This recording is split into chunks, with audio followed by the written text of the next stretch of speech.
You filed a V. A. Claim, waited months for a decision, opened the letter, and the answer was no. Or worse, the rating came back at 10% when you know it should be 50. That letter feels like a door slamming shut. It is not. The reason that door stays open traces back to 2019. Before that, the VA appeal system was a single congested pipeline where veterans waited an average of over 5 years for a board decision. 5 years in limbo. The Appeals Modernization Act, Public Law 115-55, replaced that with 3 distinct lanes designed to move faster and give veterans actual choices. The AMA framework is now codified in 38 CFR Section 32500, 3 lanes, each with different rules about evidence, who reviews your case and how long it takes. Think of it like 3 different roads to the same destination. One lets you bring new luggage. One gives you a fresh driver who re-examines the map. And the third takes you before a judge. Same destination, completely different trips. Pick the wrong lane and it costs you time and money. This is VA, Benefits 1.22. Today we are breaking down all 3 appeal lanes, when to use each one, and the one mistake that resets your effective date and costs veterans thousands of dollars. That part is coming up in Scene 5. Let me introduce the team real quick. Lewis here. I like the ones that are deceptively interesting. This qualifies. Nova here. The data on this is wild. You will see what I mean. Hey, I'm Michael. Honestly, I am hyped for this one. Good to have everyone. Here we go. Before we dig into each lane, let me give you the big picture. Imagine you are standing at a fork in the road with 3 signs. The first says, bring new evidence. The second says, get a second opinion. The third says, see a judge. Lane 1 is the supplemental claim. You file VA Form 20-0995 and submit new and relevant evidence the VA did not have before. The key phrase is new and relevant. An old buddy statement they already reviewed does not count. A fresh medical opinion connecting your condition to service does. That distinction matters. Lane 2 is the higher level review filed on VA Form 20-0996. A more senior claims adjudicator reviews your entire file from scratch. De novo, as the lawyers say, no new evidence allowed, but they can overturn the original decision if they find an error. And Lane 3 is the Board of Veterans' Appeals. You are asking a veterans law judge to decide your case. This one has 3 sub-options of its own, which we will break down in Scene 4. Here is the decision tree. New evidence the VA has not seen supplemental claim. Error with existing evidence higher level review. Judge reviews everything board. And if you want a judge to review everything from the ground up, that is the board. 3 signs, 3 roads. One critical rule that applies to all 3 lanes. You have 1 year from the date on your decision letter to file in any lane and preserve your original effective date. Miss that window and you start a brand new claim with a new effective date. The reason these 2 lanes exist separately goes back to the fundamental problem with the old system. Before the AMA, everything funneled into one appeal pipeline. If you had new evidence, you waited in the same line as someone challenging a legal error. That bottleneck is what created the 5-year backlog. Let us start with supplemental claims because this is the lane most veterans will use. You need new and relevant evidence. That means evidence the VA did not have when they made their original decision, and it has to be relevant to the reason they denied you. Under 38 CFR Section 3.2156, the VA defines new and relevant as evidence not previously part of the record that tends to prove or disprove a matter at issue. A nexus letter from a private doctor connecting your condition to service is the most common example. Think of it this way.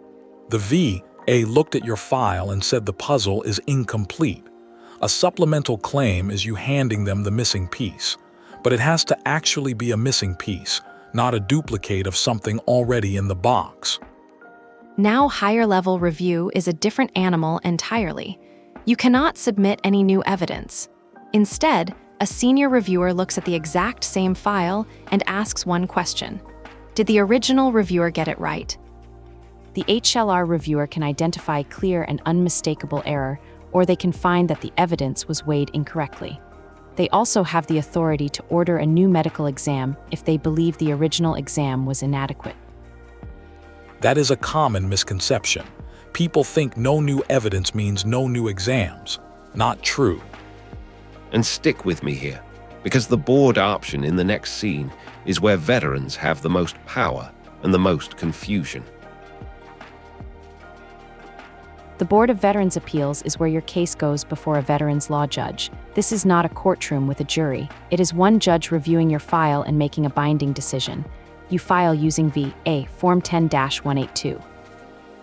The board has 3 dockets, and this is where veterans get confused. Docket 1 is direct review. The judge looks at the evidence already in your file. No new evidence, no hearing. That is the fastest board option. Fewest variables, fewest delays. Docket 2 is evidence submission. You get to submit additional evidence directly to the board within 90 days of filing. Think of it as supplemental claim, but with a judge reading the result instead of a claims processor. Docket 3 is the hearing request.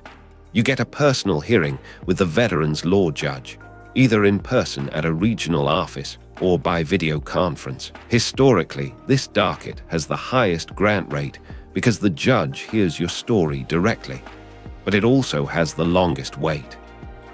That is a common misconception. Veterans assume appealing to the board means years of waiting no matter what. The direct review docket has been averaging significantly less time than the old legacy system. The hearing docket takes longer, but you are trading time for a face-to-face conversation with the person deciding your case. If you cannot decide between dockets, ask yourself one question. Is my case strong on paper, or does it need me to explain something a file cannot capture? Strong on paper, go direct review. Needs a human explanation, request a hearing. This is the scene I told you about in the opening. The one mistake that costs veterans more money than any other in the appeals process. It is missing the 1-year filing window and losing your effective date. Under 38 CFR Section 3.2500, if you file any appeal within 1 year of your decision, your effective date ties back to the original claim. Miss that 1-year window even by a single day and you are filing a brand new claim. Your effective date resets to the day you file the new one. Let me put real numbers on this. Say you filed a claim in 2022 and got denied. You appeal within the 1-year window and eventually win. Your back pay goes all the way back to 2022. But if you missed that window and filed fresh in 2025, you only get paid from 2025 forward. 3 years of monthly payments gone. The effective date rule is not new. It existed under the legacy system too. But what changed under the AMA is that you can now continuously appeal within each 1-year window. Win or lose a supplemental claim, you get another 1-year window from that new decision. It creates a chain of preserved effective dates. Now let us talk about the duty to assist, because this is leverage most veterans do not know they have. Under 38 U.S.C. Section 5103A, the VA is legally required to help you gather evidence for supplemental claims. That includes requesting federal records and providing medical exams when relevant. The duty to assist applies to supplemental claims and the board's evidence docket. It does not apply to higher-level review because the whole point of HLR is reviewing existing evidence. If you need the VA's help getting records, the supplemental lane is your best option.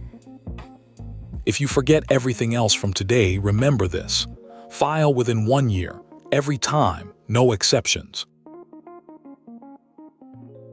There is a reason the VA accreditation system exists, and it traces back to a long history of veterans being exploited by unqualified representatives charging fees for work they could not actually do. The modern system requires attorneys, claims agents, and VSO representatives to be accredited by the VA before they can represent a veteran.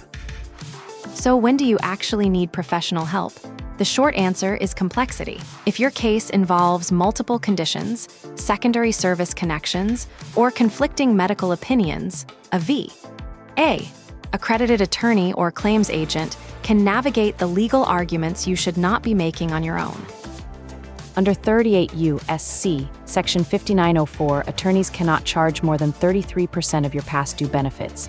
Most work on contingency, meaning they only get paid if you win, and that fee cap is law, not a suggestion. Think of it like hiring a guide for a trail you have already gotten lost on twice. You could keep trying on your own, and sometimes that works. But if you have been denied twice, and you are not sure what went wrong, a guide who has walked that trail 1,000 times is worth the fee. But before you pay anyone, start with a free option. Veteran service organizations like the DAV, VFW, and American Legion provide trained representatives at zero cost. They handle supplemental claims, higher-level reviews, and board appeals every single day. The accreditation database is public. You can search va.gov/org to verify any attorney or claims agent is actually accredited. Anyone who asks for money upfront before filing should be a red flag. Drop in the comments which appeal lane you are considering, or if you have already been through the process. Your experience could help another veteran choose the right path. Let us bring this full circle. The VA appeal system gives you 3 lanes, and picking the right one is the difference between a fast resolution and years of waiting. Lane 1, supplemental claim on Form 20-0995 for new evidence. Lane 2, higher-level review on Form 20-0996 for a senior second opinion. Lane 3, Board of Veterans Appeals on Form 10-182 for a judge. And remember Michael's numbers from earlier. The 1-year filing window is not a suggestion. It is the difference between back pay stretching to your original claim date and starting over from zero. That rule has cost veterans more money than any other procedural mistake in the system. If your case is straightforward, a VSO can represent you for free. If it is complex, a VA accredited attorney on contingency caps at 33%. Either way, do not go through this process alone. Next video, we cover SD-VOSP, which stands for Service Disabled Veteran-Owned Small Business. The federal government sets aside 3% of all contracting dollars for disabled veteran business owners. Billions with a B. If you own a business or want to start one, that episode is for you. That is VA Benefits 1.23. If this series is helping you understand benefits you have earned, subscribe. We are covering every major VA program so nothing gets left on the table. Always verify everything with va.gov or an accredited veterans service organization. All right, quiz time. Let's find out what's stuck. Think through each question carefully before you answer. If you are getting real value from this series, show it with a like and a subscribe. We read every single comment. A veteran receives a VA rating decision they disagree with. They have a new medical opinion from a private doctor that directly links their condition to service.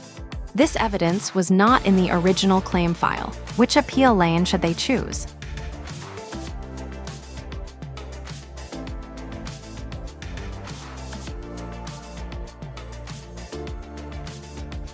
The correct answer is D. Supplemental claim, because they have new and relevant evidence that was not part of the original record.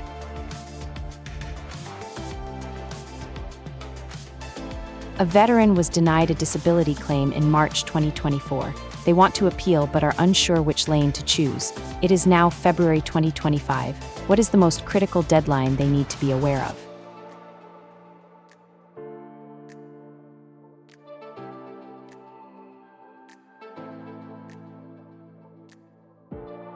The correct answer is D. They must file their appeal by March 2025, 1 year from the decision date, to preserve their original effective date.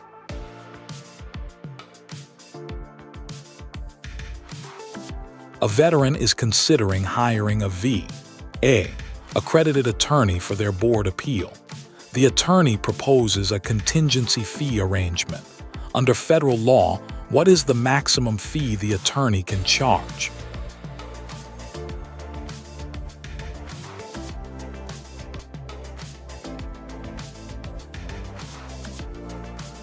The correct answer is D. 33% of past due benefits awarded as a result of the appeal.